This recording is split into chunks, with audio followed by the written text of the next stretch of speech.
I would love to give this conference in English, but I want to speak very quickly because I have a very short time.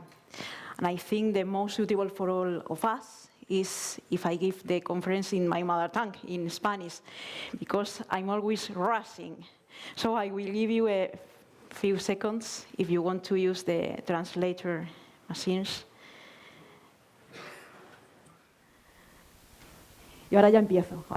So now I can start strongly. I don't have a lot of time, so this is why I will try to speak very quickly and to summarize the presentation of this excellent panel, this extraordinary panel that I have in front of me. As Angel David say, it's a lovely panel.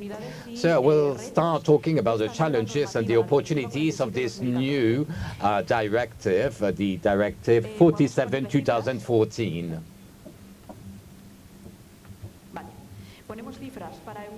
So for Europe, there is a figure, a very concrete statistics. According to that statistic, between 25 to 45% of road transport accidents are due to an incorrect lashing or cargo securing.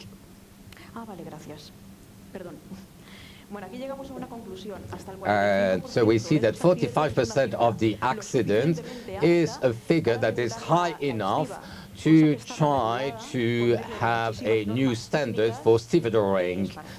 And we had a lot of technical norms that were led by institutions, by countries, but they were not compulsory except in Germany with their own standards. So what we have done with the drafting of this 47/2014 directive, we have tried to reduce the accident by half by 2050. So we would like to reach zero accident by 2050. So this is the objective of the European Commission that we find in the transport policy for a unique and sustainable transport area in Europe, drafted in the White Book of the Commission of March 2011.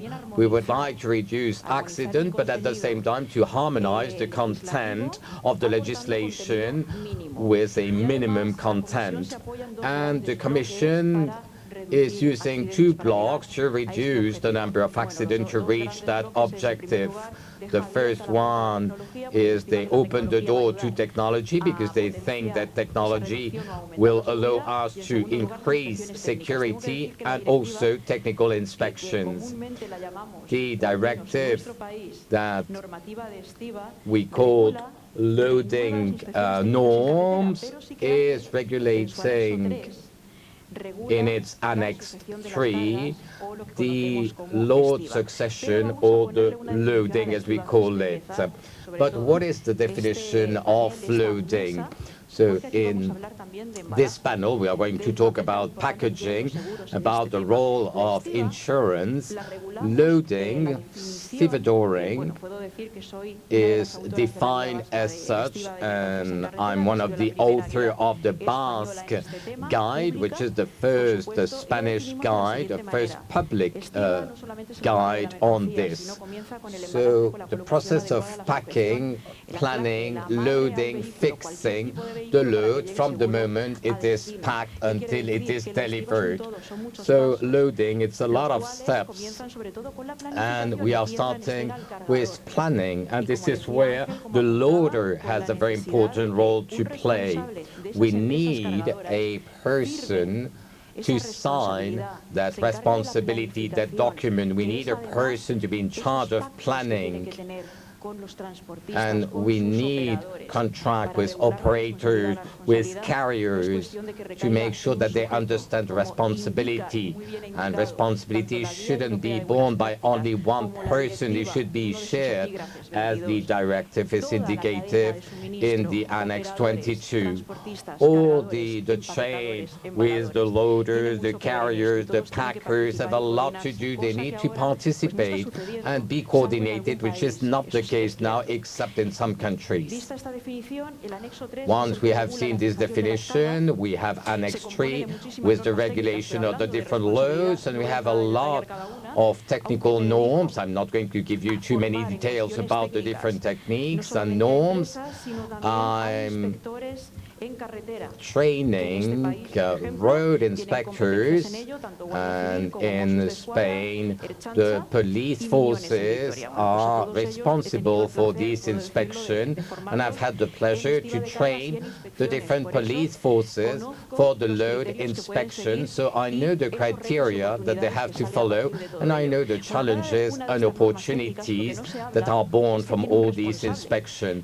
And we have a person in charge. We are talking about the person in charge of loading, and here in Spain, the person in charge is the loader, except when we have the hauling services where we have different requisites. But when we see the opportunities and challenges, we will see the differences in Europe.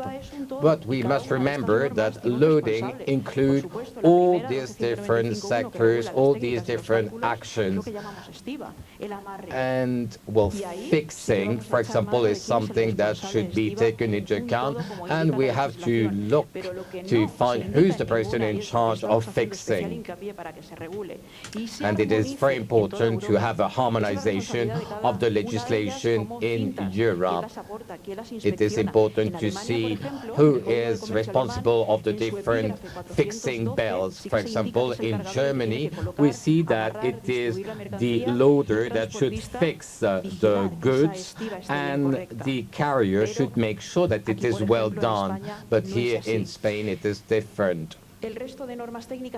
We see that the other technical norms, like, for example, the lashing points, the tarpauling, and the swap bodies with the different norms, L or XL containers.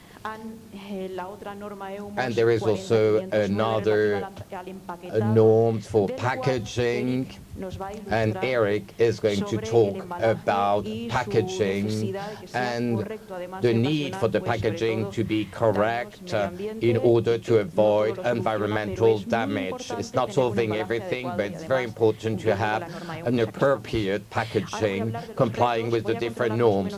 What are the challenges? I'm going to control my time because I'm starting to talk, and I talk and talk and talk.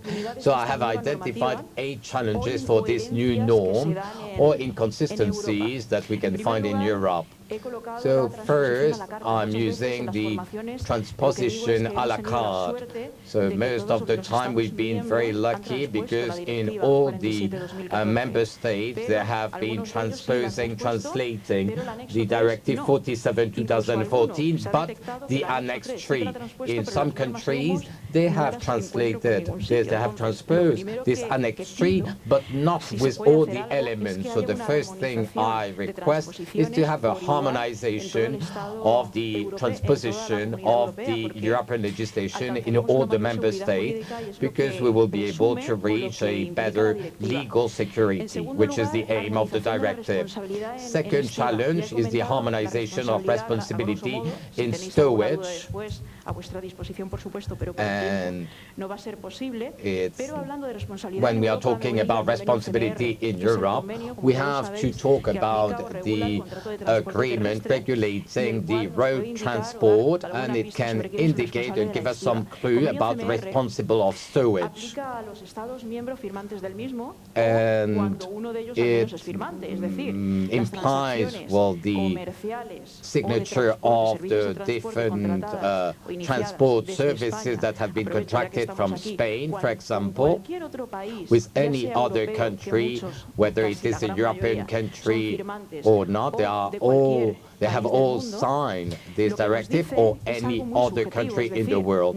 This norm is telling us is not telling us very clearly the responsibility of stowage, but the adaptation of that agreement in the law in Spain makes it very clear, and it says that the carrier is responsible of the damages occurring to the goods from its reception to the delivery.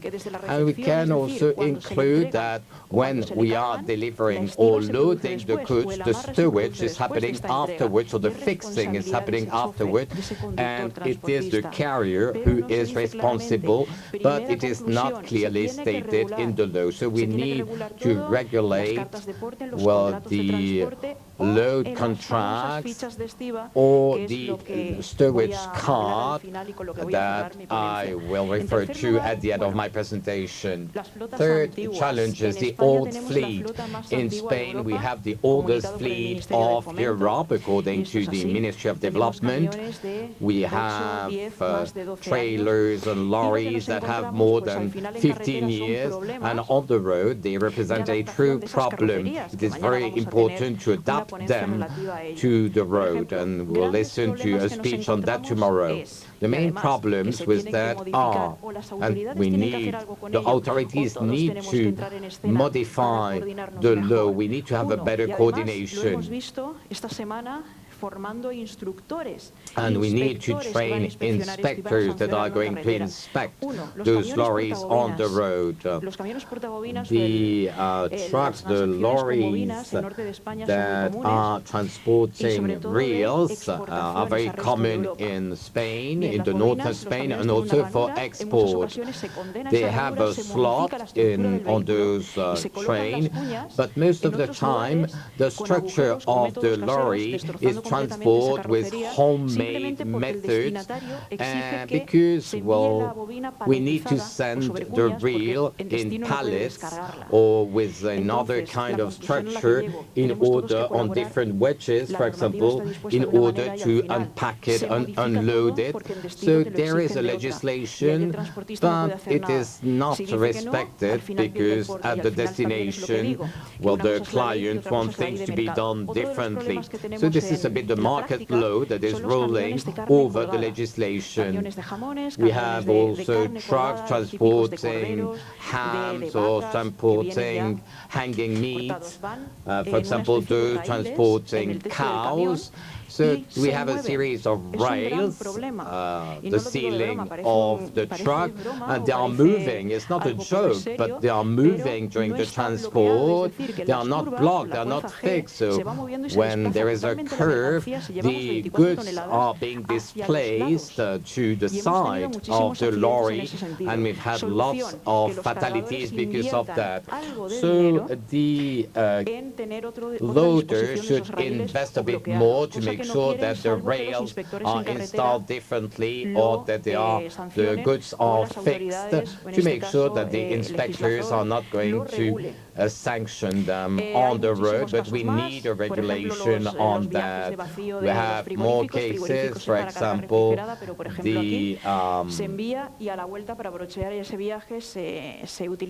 so for example, for the lorries that are transporting reels or any frozen goods, for example, well, we also have to work on that. Fourth challenge is we need to dignify the profession. For example, we always say, I've been working like this for more than 30 years and nothing bad happened, but now things are changing, because now we have another situation of low-cost transport. They don't have 30 years of experience on the country. It's the first day of the driver, and they don't know exactly how to do it. They don't know how to fix a load. Fifth, to renovate the penalty regulation. Here, the legislation is quite clear. They are classifying the different situations, and they want to make sure that all the member states must have a penalty regulation according to the different transport law or the trade code that is regulating that penalty regulation. We need a better harmonization. Road inspection, they are very subjective. When we read Annex 3, we don't see it clearly. We can sanction the rusted parts of the truck or things that are not well fixed. But what are these rusted parts? There's no definition in Spain. In other states, it is much better defined. We are using ISO norm regulating the rusted part as a methodology that the inspector should follow, but it is not well defined in the norms, in the standards. In all the member states, we need a common criteria with common penalties, with common and objective criteria. And finally, technical roadside inspection, we need harmonized criteria, and we need different persons in the supply chain in relation with the responsibility chain. Most of the time, the loader is not the expeditor. When we are transporting containers, who are we going to sanction if we are receiving a container from China at the port and we have a logistic operator loading that container on a truck?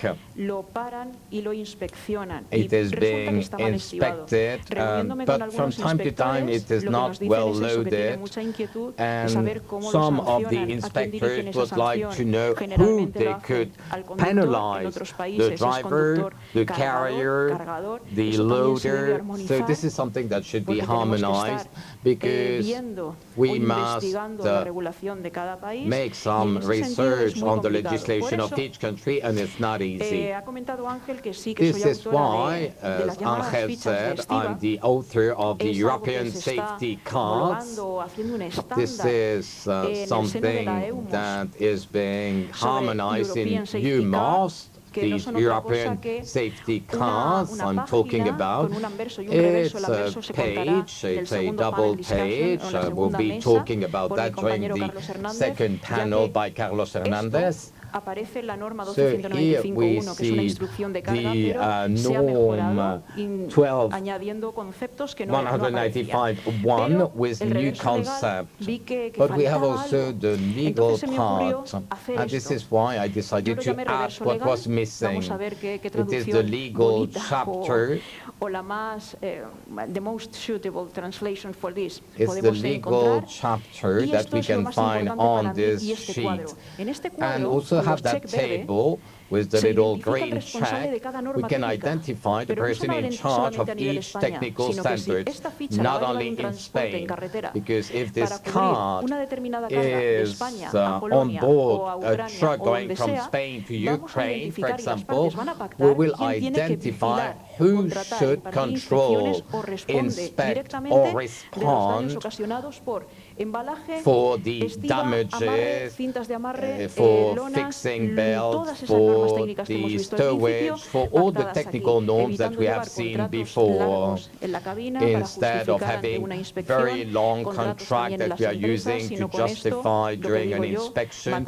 So with this, it is much easier, much quicker, and much more convenient.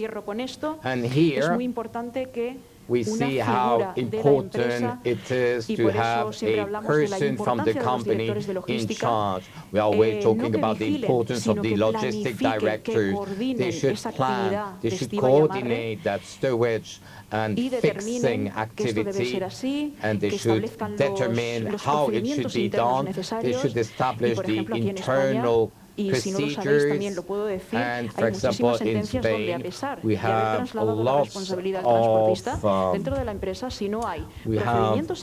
of decisions of rulings based on those different processes. For example, the goods that are transported on loose pallets. So we will see, we will know exactly who is responsible. This is why we indicate it here. And now I will give the floor to our next speaker. I have tried to summarize very quickly all the chain of responsibility and the supply chain at the same time. And during the debate, I'll be available if you have any question.